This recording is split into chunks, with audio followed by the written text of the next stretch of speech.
Hey guys, this is Boomy Moore here, sitting with the awesome Mr. Terrence Hawkins. He has a lot of credentials behind his name. One of the things that he is an enrolled agent with the IRS. Is that what Yes. how you say it? Internal Revenue Okay, Service, yep. all right. And also, he has is a great thriving tax and accounting practices in Charlotte, North Carolina. One of the things I wanted to talk to you about is, as a successful businessman, what made you open to the industry of network marketing? Because me too, I'm in wellness.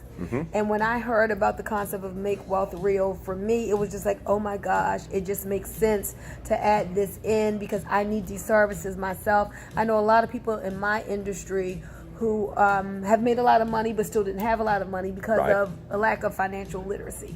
And myself personally, when you share this with me, I can see, oh my goodness, I need tax help, I need debt help, I need credit score. I mean, everything right there. applied to me.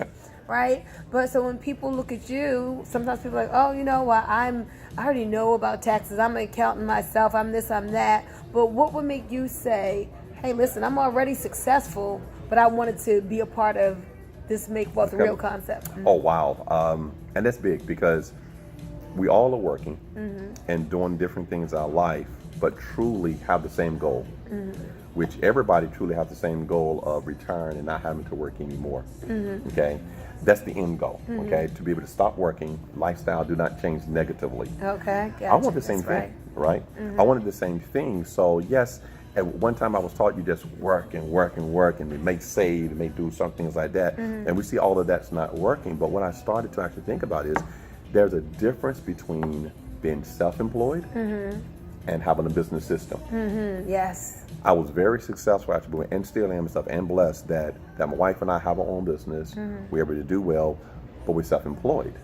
Okay, meaning I still have to be at that office. Yes. Okay, and you know, January through April, you're not gonna reach me. Okay, because I'm at the office all the time and I'm working. Right.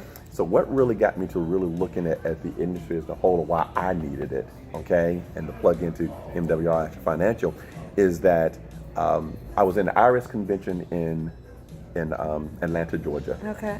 It was in August, okay, of a particular year. And my father got ill.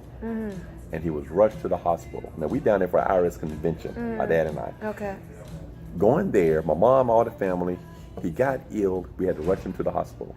Long story short, my dad had to do 2 months in the hospital in Atlanta. Wow. Leave me go home in 2 months in the hospital. And then I started thinking, what if that would have happened in January? Because whether I was making enough money, and my wife been blessed to be able to work tax season, take the rest of the year off. So sometimes it's not just about how much money you're making now. Okay, gotcha. It's how much money you're going to get residually. Okay? So that vehicle became important to me because I was like, you know what? I need a vehicle that if something do happen to me, okay, my family still had the finances to survive. Because if that would have happened to dad or to me in January, which that's the bulk of our money, what happened to our family?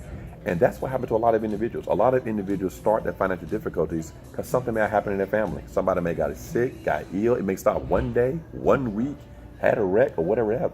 I truly believe, you know, how they say that bad things do happen to good people. And it truly does. Bad things happen after good people and stuff like that. So, Thank you, please. so at that same time, so I just had to be like, hey, look, what happened to them, I needed too. Because I'm gonna tell you the truth, as an enrolled agent, I was one of those, like, I ain't doing that network marketing thing. I ain't doing it, don't want to do it, stuff like that. I really was. And Mr. Houseway at the end of the day was telling me about it. I don't want to do it. But I had to start thinking about it. And I had to start actually doing some research myself, and then saw that the industry, wait a minute, it's a good industry, especially have a good product, you know?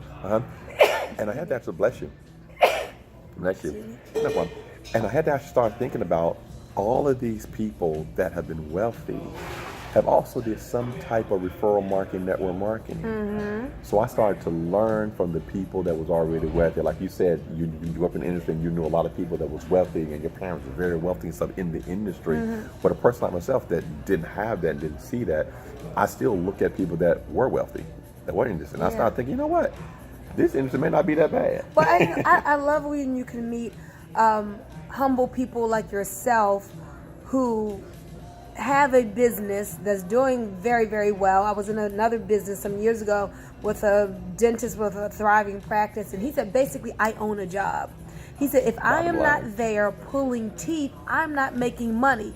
Why wouldn't I get into a business like network marketing? Because of the leverage that it provides. One day I want to remove myself from my office and still have money coming in that's not based off of my own efforts. It just is a concept that makes sense. And that's the bottom line. Yeah. That's the actual bottom line. And I had to look at that myself. And then the key that I had to start thinking about is what you do with the money that you make. Okay? Because you're talking about what you do with the money you make from what your primary business or from the side? From the side. Okay. From the side network marketing actual business. Because see, a lot of times when people do have a business, you know, it takes funding to make that business get to the next level. Okay. Right. And sometimes people ain't gonna get you too new to get a loan. Credit might be messed up. Okay, whatever may be happening, can't get it.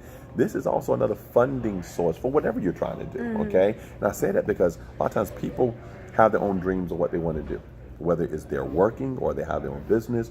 They just need the extra money to be able to make a transition. Because in business, one of the hardest thing in the business is to leave a W-2 job, do your business, and be able to survive during that transition. Right. Okay? Network marketing was also a transition for me. And a lot of people didn't realize that. It was a transition to me to really go into a business that my business really became steady. Because when I first started, I also had a real estate company. Okay. Notice I said I had. Okay. I said I had because of 2008 came. Okay, gotcha. 2008 You know what happened that year? You know what happened in 2008? Well, I had 15 realtors that worked for me. Wow, I didn't know that. Yeah. Okay. All of them had to go to work. You know, and I was sitting there. And when I had my friends that basically, you know, was in that industry, in real estate and in mortgage and things of that nature, some lost their house, some lost their cars, some lost their marriages, okay, and things of that nature. When I saw that, I was like, my wife and I, we was blessed enough to not lose anything, okay. We didn't advance, we held things straight, but it's because I had that other income that I was getting that was coming in. Because I truly believe that people need 3 streams of income, each one of them being at least 6 figures, not one being a job. Yes, not one being a job. Not one being a job. Not one, because as we said before, a job is one of the worst ways to earn income. Now, I'm not putting down your job, because you got to do something until you can do better, right? Exactly. And so a job oftentimes helps people to stay in business while they're building a business, but the truth be told, is just one of the worst ways to make money. It is. Yes, so, but all you have to do is what MWR Financial actually teaches. Even if you have the money, it's how you're getting taxed on it. So it's even if it's the worst way probably making money, but it's the best way if you got to earn, you got bills, right? Okay, all right. But at the same time, how can I make that money tax-free? How much of this salary income that I have pulling in can I make tax-free? And it'd be the same thing. Okay, did you hear that? Powerful people ask powerful questions. That is a powerful question for you to ask yourself. What is it again? How can I take this income that I'm making and make most of this tax-free? Now, you need to ask yourself that question, and if you don't know the answer, which you probably don't, you need to call him. You need to call me, and I'll introduce you to him in this MWR platform. So I think from this conversation, guys, you can see where we're going with this. We got some powerful things going on in this financial solutions realm. And so if you make this $1 in income, you need to be a part of what we're talking about. That's right. 443-864-9440. Give me a call again, 443-864-9440. Teamed up with some pretty powerful people here. And we're going to help you to go from where you are financially to where you want to be and help you to get to the top. All right? All right. Call us today. Bye-bye. Yeah.